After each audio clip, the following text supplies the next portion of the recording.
Om Swastiastu. Selamat malam pemirsa Bali TV dimanapun Anda berada. Senang sekali saya Yupi Hari menjumpai Anda dalam program Bali Post Talk edisi hari ini Selasa 26 Mei 2020. Pemirsa, wabah COVID-19 memberi dampak luar biasa bagi kehidupan manusia. Hampir semua sektor kehidupan pun terdampak. Yang paling keras terkena tentu saja sektor kesehatan. Berbagai hal pun diupayakan untuk mencegah penyebaran virus hingga menemukan vaksin dan obatnya. Namun semua itu memerlukan proses. Bahkan ada himbauan agar pasangan usia subur menunda kehamilan saat wabah COVID-19.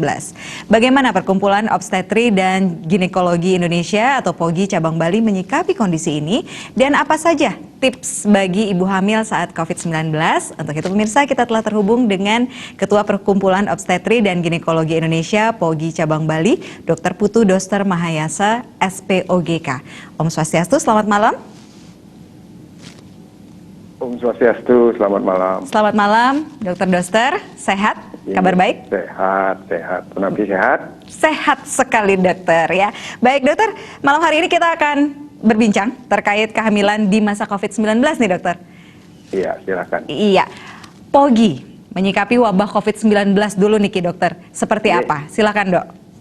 Iya, terima kasih. Ini namanya pandemi. Jadi pandemi itu kan hampir mengenai semua negara semua manusia yang ada di atas bumi ya, kita nggak bisa menghindari.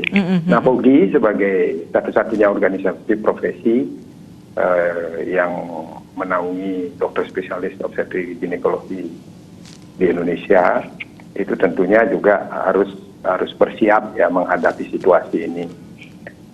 Yang pertama dilakukan tentunya memberikan membuat satu protokol bagaimana supaya anggota kita itu terhindar dari risiko terpapar COVID-19 ini. Oleh karena kita adalah salah satu termasuk kelompok yang rentan harus melayani masyarakat. Yang kedua, terhadap masyarakat kita lakukan edukasi. Jadi bagaimana supaya tetap bisa bagi yang hamil, bagaimana mereka menjaga kehamilannya, bagaimana mengikuti aturan-aturan yang sudah ditetapkan oleh gugus tugas COVID di tingkat nasional ataupun di tingkat provinsi dan kabupaten. Jadi bagaimana menjaga supaya virus ini ya cepat dibatasi pergerakannya supaya tidak terlalu banyak orang yang terpapar gitu. Karena semakin banyak yang sakit ya tentu akan semakin banyak merepotkan kita semua. Betul dokter. Baik, dokter, itu kan protokol kesehatan yang harus dilakukan masyarakat nih dokter ya. Kalau yang diterapkan anggota POGI nih dokter saat bertugas, seperti apa protokolnya dokter? Ya, intinya hampir sama ya. Jadi protokol itu sudah disosialisasikan oleh pengurus pusat yang ada di Jakarta.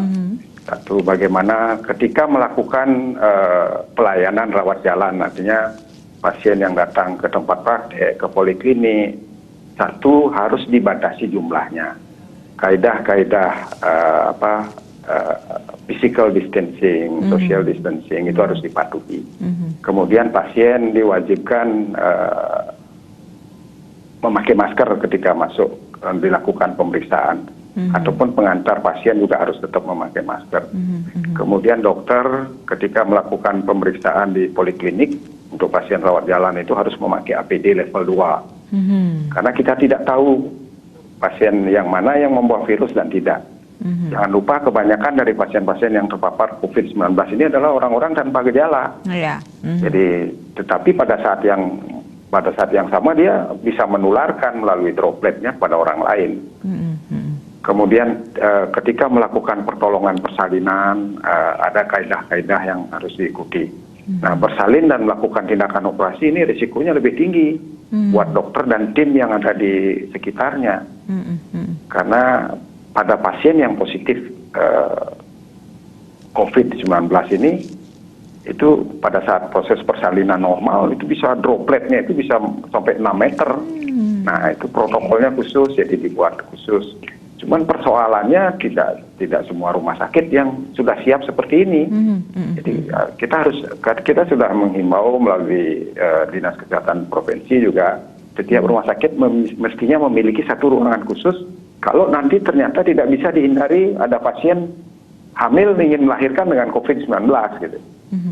Tentunya dengan APD-nya juga APD khusus ya, APD level 3 kalau menolong persalinan pasien COVID atau menolong operasi, melakukan tindakan di kamar operasi. Kemudian pasien-pasien yang tidak emergensi, jadi ada yang misalnya tidak ada tumor jinak, kiste atau kita tunda. Jadi selama pandemi ini kita tidak melakukan operasi, mengingat resiko kita tidak tahu apakah seseorang itu OTG apa tidak. Oke.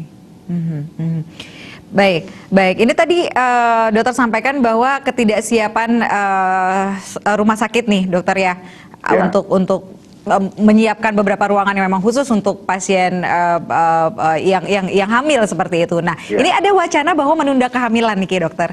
Karena mungkin salah satu permasalahannya mungkin karena ketidaksiapan dari rumah sakit tersebut ya, dokter ya. Nah, ini Pogi pandangannya dengan statement yang seperti itu gimana nih, dokter? Ya, saya setuju ya. Sebenarnya begini, prinsipnya ini kan persoalan keluarga berencana. Salah satu KB itu tujuannya kan mengendalikan pertambahan penduduk, mengendalikan jumlah kelahiran. Karena kita tahu bahwa pertambahan penduduk yang tidak terkendali itu seberapapun peningkatan per kapita negara, kesejahteraan itu tidak akan terasa. Nah, apalagi pada saat pandemi seperti ini semua dilakukan dari rumah kan, work from home, belajar dari rumah. Nah, apa yang ditakutkan? Yang ditakutkan adalah terjadi baby booming 9 bulan kemudian gitu. Nah, oleh karena itu kita mengingatkan, jadi mereka-mereka yang tidak pakai kontrasepsi, ya atau kontrasepsinya sudah habis kan, ada yang 1 bulan misalnya pakai suntik, pakai pil atau suntik 3 bulan, itu tetap bisa mendapatkan pelayanan tentunya dengan perjanjian. Nah, kemudian bagi pasangan yang belum hamil ya sebaiknya ditunda dulu, karena kehamilan pada saat situasi begini pasti akan merepotkan. Kita ini sesuatu yang baru buat kita. Kita belum punya data yang lengkap. Bagaimana dampak COVID ini pada orang hamil awal, di mana terjadi proses organogenesis namanya, pembentukan organ gitu. Apakah itu mengganggu? Apakah virus ini bisa melewati plasenta sehingga bisa mengganggu perkembangan bayi? Itu juga kita belum tahu pasti. Karena ada peneliti dengan jumlah pasien yang terbatas mengatakan tidak melewati, tidak ada bukti. Tapi kemarin ada satu bukti katanya ditemukan di plasenta virusnya. Ini kan sesuatu yang baru buat kita. Belum lagi pada saat pandemi ketemu dokternya susah, tidak boleh kemana-mana. Kan ini bukan stres yang khusus kan. Kalaupun terkena pada saat kehamilan mau melahirkan, merepotkan lagi. Jadi sebaiknya memang situasi begini lebih bagus tunda dulu kehamilannya. Untuk orang-orang tertentu ya misalnya sudah umur di atas 30, lama menikah tidak punya anak, ingin ikut bayi tabung, nah itu silahkan dikonsultasi dulu dengan dokternya, karena pasti lebih repot. Jadi lebih repot artinya akan ada biaya khusus, suaminya harus spermanya dicek ada COVID-nya apa tidak, ibunya harus dicek. Karena tahapan-tahapan itu memerlukan tindakan operasi yang berisiko juga buat tenaga medis gitu terpapar. Saya setuju, ya sebaiknya ya tunda dulu lah. Karena ada joke kan, kalau work from home gitu kita seminggu buka laptop 3 kali gitu, tapi buka pakai anestesi setiap hari gitu. Jadi takutnya baby booming. Jadinya nanti malah tambah ini dokter ya, malah tambah hamil, malah tambah rame nanti gitu. Orang hamilnya banyak sekali 9 bulan lagi. Oke, dokter, baik. Jadi ini semuanya sebenarnya demi keselamatan dan juga kesehatan kita semua sebenarnya seperti itu dokter ya. Nah, ini kalau misalnya yang sudah kadung, kalau orang Bali bilang nih dokter, ada tipsnya nggak bagi ibu hamil yang menghadapi kondisi seperti sekarang ini supaya mereka bisa tenang, kemudian proses perkembangan janinnya itu baik sampai dengan persalinan nanti. Kalau kita ngomongin yang udah kadung nih ceritanya dokter, gimana dok? Tips-tipsnya dok? Bagi ibu-ibu yang sedang hamil, satu ya tetap ikuti anjuran pemerintah secara umum, jaga kesehatan. Dengan cara berolahraga yang cukup di rumah, kan senam ringan gitu ya. Kemudian makanan yang bergizi, jangan stres berlebihan. Kemudian hindari keluar rumah kalau tidak perlu. Ya, kalau keluar rumah harus pun keluar rumah misalnya pakai masker, hal-hal yang seperti umum. Kemudian untuk pemeriksaan, jadi kita semua harus belajar. Ini sesuatu yang baru buat kita. Dokter, pasien juga masyarakat harus belajar.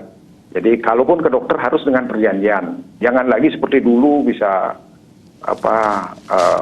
numplek gitu ya di ruang tunggu. Ya mungkin diatur jam berapa dapat baru datang sehingga tidak menimbulkan kontak dengan orang lain yang tidak perlu, yang berpotensi bisa saja mereka terpapar dengan COVID gitu. Itu hal-hal yang, jadi yang penting adalah pada trimester pertama itu, jadi kalau hamil lagi 3 bulan, selama tidak ada keluhan ya tidak harus periksa, tapi ketika ada keluhan bisa melakukan pemeriksaan. Kemudian pada kehamilan berikutnya ya tetap sama, intinya sama. Tidak seperti dulu lagi tiap sebulan, tiap 2 minggu. Intinya buat perjanjian dengan dokternya pada keluhannya, kemudian dibuatkan jadwal jam berapa harus datang. Nah yang paling penting itu adalah pada saat umur kehamilan 37 minggu. Jadi 1 bulan sebelum lahir. Nah itu untuk menentukan nanti bagaimana proses persalinannya, apakah bisa melahirkan normal, kalau normal misalnya harus kemana, apakah harus disesar oleh karena alasan-alasan tertentu. Nah di sana baru harus ketemu dengan dokternya. Ya. Saya rasa itu.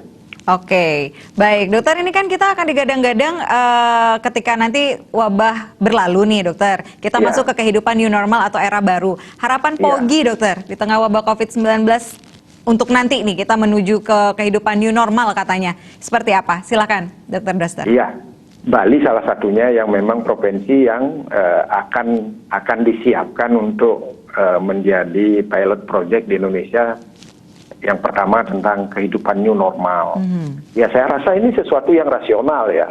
Artinya tidak mungkin keadaan ini dibiarkan terus-menerus orang nggak keluar rumah. Sementara kan butuh produktivitas, dia butuh uang untuk makan kan gitu. Betul. Lalu bagaimana caranya supaya produktivitas itu tidak mengorbankan keamanan, biar tetap aman, artinya terhindar dari risiko COVID. Nah, kita semua itu harus belajar. POGI dalam hal ini juga akan menghimbau anggotanya untuk belajar. Jadi belajar disiplin tentang secara umum bagaimana menghindari kerumunan, kan, bagaimana selalu memakai masker, cuci tangan, kemudian mengajari pasiennya untuk melakukan reservasi sebelum datang. Diatur misalnya setiap pasien 15 menit jam 7.15, jadi dihubungi pasiennya supaya tidak numpuk. Kita harus belajar ke depan, semua pihak ya belajar supaya kita tetap produktif tetapi tetap aman, tidak terpapar dengan COVID-19 kan gitu. Jadi meminjam istilahnya Pak Jokowi, bersahabat berdamai dengan COVID-19. Karena vaksinnya belum ketemu sampai sekarang kan. Betul, ya. Baik, dokter mungkin ada yang mau ditambahkan lagi sebelum kita akhiri, dokter Doster? Saya rasa cukup. Cukup. Ya, baik. Dokter, terima kasih banyak. Malam hari ini kita sudah berbagi kehamilan di masa COVID-19.